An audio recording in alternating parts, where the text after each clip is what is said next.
Assalamualaikum, terima kasih ya sudah klik video ini. Kembali lagi di Dapur Makdin. Wah, nggak kerasa ya, Lebaran sebentar lagi. Gimana persiapan kalian? Sudah bikin kue? Mana tim Nastar? Dan mana juga tim Kastengel? Atau tim Putri Salju dan Choco Chips? Wah, kalau misalkan Makdin, tim biji ketapang. Nah, siapa di antara kalian yang suka juga nih sama cemilan sederhana ini? Walaupun rasanya jadul, tapi ini tuh ngangenin banget. Dan ini salah satu cemilan yang wajib harus ada di rumah kami. Nah, kali ini Makdin bakal share resep sederhananya buat kalian. Ingin tahu resepnya apa dan bagaimana cara membuatnya? Tonton terus ya video ini sampai dengan selesai. Namun sebelumnya, supaya channel ini berkembang, mohon dibantu teman-teman untuk di like, subscribe, komen, dan share video ini jika menurut kamu bermanfaat. Dan juga tekan tanda loncengnya supaya kamu selalu dapat notifikasi video-video terbaru dari Dapur Makdin. Hatur nuhun. Bahan-bahan yang diperlukan adalah 100 gram kelapa parut. Di sini aku sangrai terlebih dahulu dan setelah disangrai aku blender. Kalau misalkan kalian nggak mau di blender nggak apa-apa ya. 100 gram margarin, untuk mereknya bebas aja. Cuma di sini kebetulan aku pakai Royal Palmia dan aku memakai setengah dari ini. 1 saset vanili bubuk seperti ini. 1 saset santan instan dan mereknya terserah kalian ya. 1 butir telur, 500 gram tepung terigu protein sedang. Di sini aku pakai segitiga biru yang curah. Kalau teman-teman pakai yang kemasan itu jauh lebih baik. Setengah sendok teh garam halus dan air secukupnya. Oke, pertama-tama di sini aku masukkan telur dan gula pasirnya. Aku kocok pakai whisker aja, nggak usah pakai mixer. Aku kocok semuanya sampai gulanya larut seperti ini. Setelah telur dan gulanya larut, di sini aku masukkan 100 gram margarin seperti ini. Lalu aku kocok kembali sampai semuanya merata. Lalu aku masukkan santan instannya di sini. Kurang lebih ini takarannya 70 ml ya teman-teman. Tapi kalau misalkan pakai santan kara itu 65 ml nggak apa-apa juga.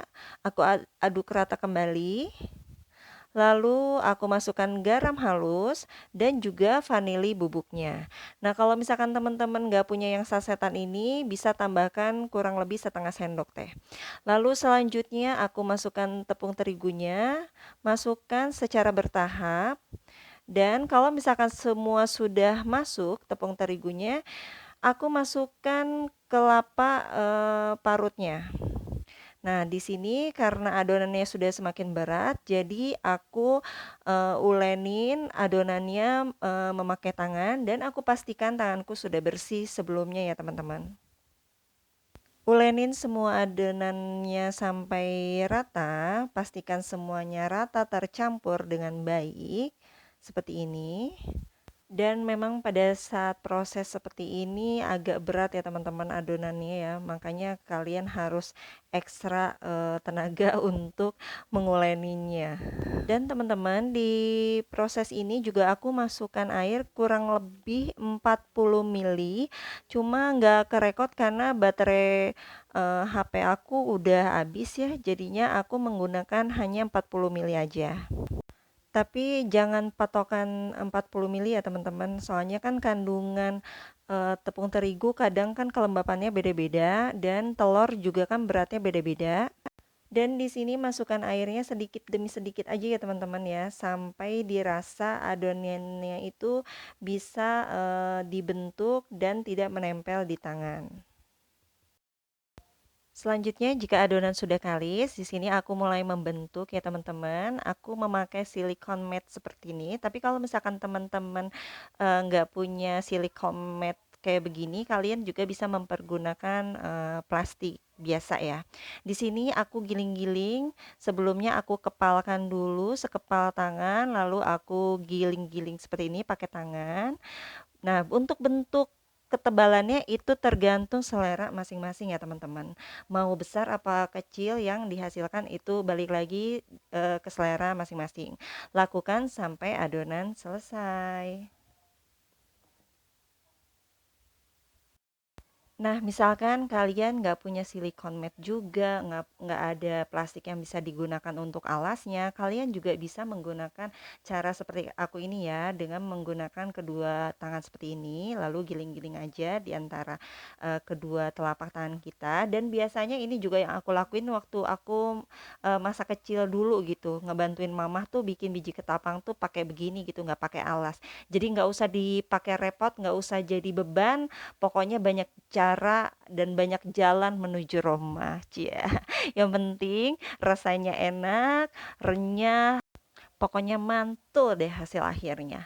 Oke, lakukan hingga adonannya selesai.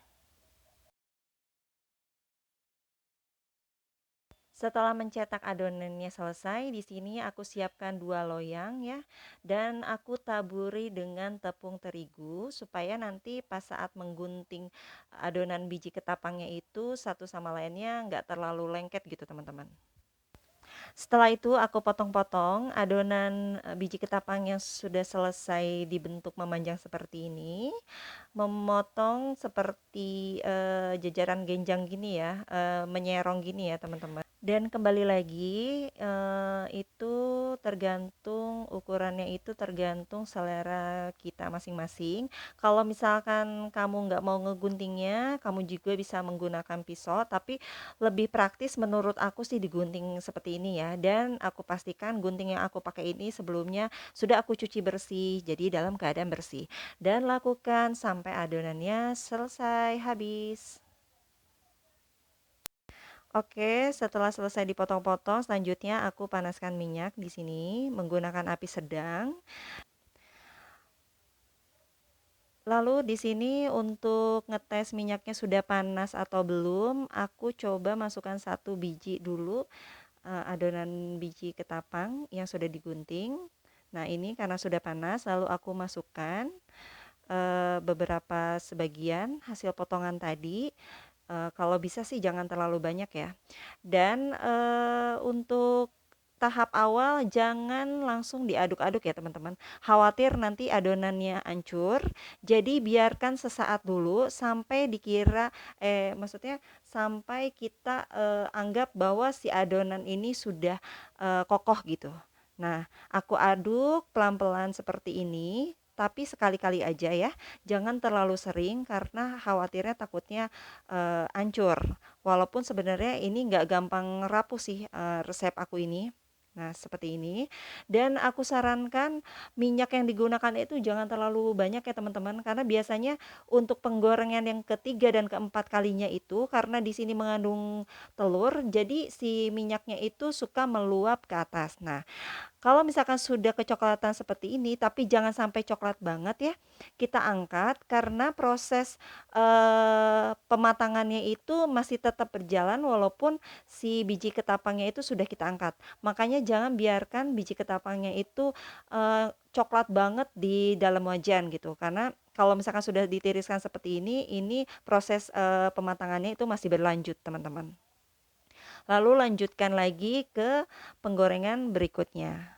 Lakukan sampai adonannya habis. Dan tolong diperhatikan ya teman-teman, jangan diaduk terlalu sering ya supaya nggak gampang hancur. Sesekali aja seperti ini. Dan sambil menunggu gorengan selanjutnya matang, gorengan yang pertama ini yang sebelumnya aku tiriskan dulu di atas kertas seperti ini. Kebetulan aku cuma adanya tuh kertas bekas kalender ya, tapi nggak apa-apa karena ini coba sebentar aja kok. Kalau misalkan suhu panasnya sudah agak turun, aku masukkan langsung ke toples. Nah, lanjutkan ya teman-teman, jangan biarkan si biji ketapangnya itu terlalu coklat di dalam wajan ya. Sesekali diaduk, dan kalau misalkan sudah agak coklat, jangan lupa langsung diangkat.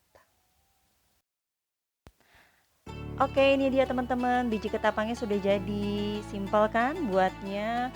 Walaupun pas pengolenannya itu kita butuh tenaga ekstra ya, tapi nggak masalah karena bahan-bahannya pun sederhana dan rasa yang dihasilkannya pun renyah, manisnya pas, gurih, pokoknya enak banget.